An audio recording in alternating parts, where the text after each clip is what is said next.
ಎಲ್ಲರಿಗೂ ನಮಸ್ಕಾರ. ಕವಿತಾ ಕಿರಣ ಲೋಕಕ್ಕೆ ನಿಮ್ಮೆಲ್ಲರಿಗೂ ಮತ್ತೊಮ್ಮೆ ಸ್ವಾಗತ.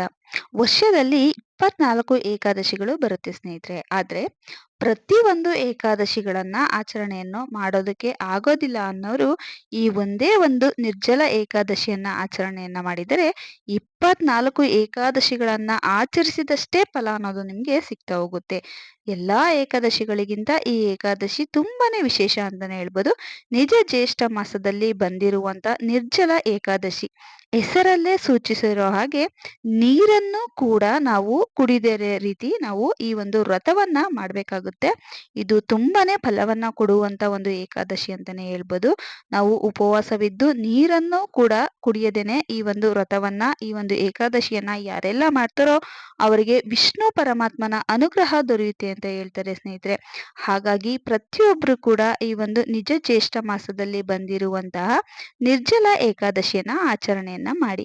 ನಮ್ಗೆ ಏಕಾದಶಿಯ ತಿಥಿ ಯಾವಾಗ ಪ್ರಾರಂಭವಾಗಿ ಯಾವಾಗ ಮುಕ್ತಾಯ ಆಗುತ್ತೆ ಅಂತ ನೋಡೋದಾದ್ರೆ ಈ ಒಂದು ನಿರ್ಜಲ ಏಕಾದಶಿಯ ತಿಥಿ ಬುಧವಾರ ದಿನ ಅಂದ್ರೆ ಜೂನ್ 24ನೇ ತಾರೀಕು ಸಾಯಂಕಾಲ 6 ಗಂಟೆ 12 ನಿಮಿಷಕ್ಕೆ ಪ್ರಾರಂಭವಾದರೆ ಮರುದಿನ ಗುರುವಾರ 25ನೇ ತಾರೀಕು ರಾತ್ರಿ 8 ಗಂಟೆ 13 ನಿಮಿಷಕ್ಕೆ ಮುಕ್ತಾಯ ಆಗುತ್ತೆ ಸ್ನೇಹಿತರೆ. ವಿಶೇಷವಾಗಿ ನಾವು ಯಾರೆಲ್ಲ ಈ ಒಂದು ನಿರ್ಜಲ ಏಕಾದಶಿಯನ್ನ ಆಚರಣೆಯನ್ನ ಮಾಡ್ಬೇಕು ಅಂತ ಅನ್ಕೊಂಡಿರ್ತೀರೋ ಅಂದ್ರೆ ಬುಧವಾರ ದಿನ ಸಾಯಂಕಾಲ 6 ಗಂಟೆ 12 ನಿಮಿಷದಿಂದಲೇ ಉಪವಾಸವನ್ನ ಬಿಡ್ಬೇಕು.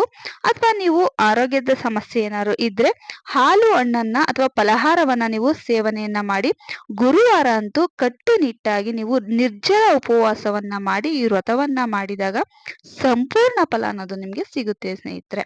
ವಿಶೇಷವಾಗಿ ಏಕಾದಶಿಗಳಲ್ಲಿ ನಮ್ಗೆ ಪಾರಾಯಣದ ಸಮಯ ಕೂಡ ಅತ್ಯಂತ ಬಹಳ ಮುಖ್ಯ ಆಗುತ್ತೆ. ನಮ್ಗೆ 26ನೇ ತಾರೀಕು ಶುಕ್ರವಾರ ಬೆಳಗಿನ ಜಾವ 5 ಗಂಟೆ 25 ನಿಮಿಷದಿಂದ 8 ಗಂಟೆ 13 ನಿಮಿಷದವರೆಗೂ ಕೂಡ ಈ ಒಂದು ಪಾರಾಯಣದ ಸಮಯ ಇರುತ್ತೆ ಸ್ನೇಹಿತರೆ. ಈ ಸಮಯದಲ್ಲಿ ನಾವು ಮತ್ತೆ ಎದ್ದು ಸ್ನಾನವನ್ನ ಮಾಡಿ ಪೂಜೆಯನ್ನ ಮಾಡಿ ನಾವು ದೀಪ ಧೂಪ ನೈವೇದ್ಯವನ್ನ ತೋರಿಸಿ ಮಹಾಮಂಗಳಾರತಿಯನ್ನ ಮಾಡಿ ನಾವು ಪಾರಾಯಣದ ಸಮಯವನ್ನ ಮುಗಿಸ್ಬೇಕಾಗುತ್ತೆ. ಹಾಗೇನೆ ವಿಶೇಷವಾಗಿ ಮನೆಯಲ್ಲಿ ವಿಷ್ಣು ಪರಮಾತ್ಮನಿಗೆ ತುಳಸಿ ಮಾಲೆಯನ್ನ ಅರ್ಪಿಸಿ ಹೂಮಾಲೆಗಳನ್ನ ಅರ್ಪಿಸಿ ನಾವು ಪೂಜೆಯನ್ನ ಮಾಡುವಂಥದ್ದು, ವಿಶೇಷವಾಗಿ ತುಪ್ಪದ ದೀಪಗಳನ್ನ ತುಪ್ಪದ ಆರತಿಯನ್ನ ಮಾಡುವಂಥದ್ದು ತುಂಬಾನೇ ಒಳ್ಳೆಯದು ಸ್ನೇಹಿತರೆ ಈ ಒಂದು ಏಕಾದಶಿಗಳಲ್ಲಿ. ಹಾಗೇನೆ ವಿಷ್ಣುವಿಗೆ ತುಂಬಾನೇ ನಮ್ಗೆ ಪೂಜೆಯ ಫಲ ದುಪ್ಪಟ್ಟು ಸಿಗ್ಬೇಕು, ವಿಷ್ಣುವಿನ ಅನುಗ್ರಹ ಸಿಗ್ಬೇಕು ಅಂದ್ರೆ ವಿಷ್ಣು ಸಹಸ್ರನಾಮವನ್ನ ಬೆಳಿಗ್ಗೆ ಮತ್ತು ಸಾಯಂಕಾಲದ ಸಮಯದಲ್ಲಿ ಎರಡೂ ಸಮಯದಲ್ಲೂ ಕೂಡ ಕೇಳುವುದು ಹಾಡುವುದು ತುಂಬಾನೇ ಒಳ್ಳೆಯದು.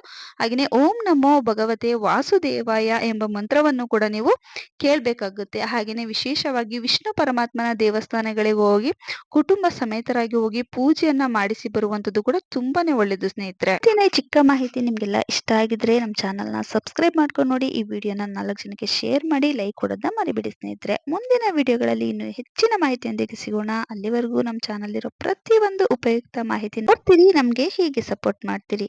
Thank you.